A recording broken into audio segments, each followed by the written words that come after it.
गुज़िश्ता रोज़ पाकिस्तान में एक मुनफरद और रूह परवर मुहिम चलाई गई जिसे मिशन नूर का नाम दिया गया। इस मुहिम के तहत रात 9 बजे मुल्क भर के अवाम ने अपने घरों की छतों पर खड़े होकर अजान दी। मकसद एक ही था, अल्लाह से दुआ की कि पाकिस्तान को मुसल्लत शुदा जालिम हुक्मरानों और नाइंसाफियों से निजात मिले। ये मुहिम किसी सियासी जमात के नाम पर नहीं थी, बल्कि आम अवाम ने इसे एक इज्तिमाई दुआ के तौर पर लिया। सोशल मीडिया पर पहले ही इसकी मुहिम चलाई गई और फिर तयशुदा वक़्त पर हज़ारों शहरों, कस्बों और देहात से अजानों की आवाज़ें बुलंद हुईं।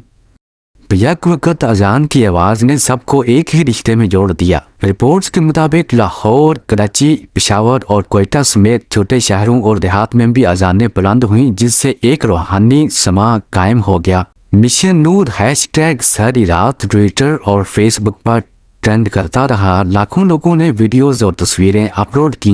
इस मुहिम का मकसद किसी जमात या लीडर को प्रमोट करना नहीं था, बल्कि ये पैगाम देना था कि असल ताकत अवाम के पास है और दुआ के हथियार को किसी भी सियासी ताकत से ज़्यादा अहम समझा गया।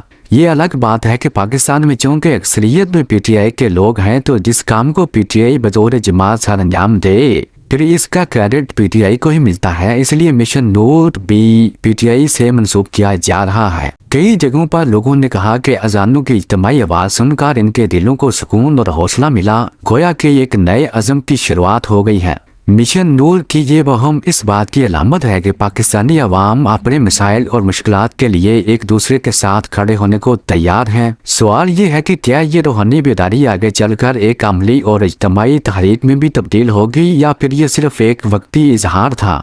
एक बात तय है, कौम जब इज्तिमाई तौर पर दुआ मांगने के लिए खड़ी हो जाती है तो ये किसी बड़ी तब्दीली की तरफ पहला कदम ज़रूर होता है।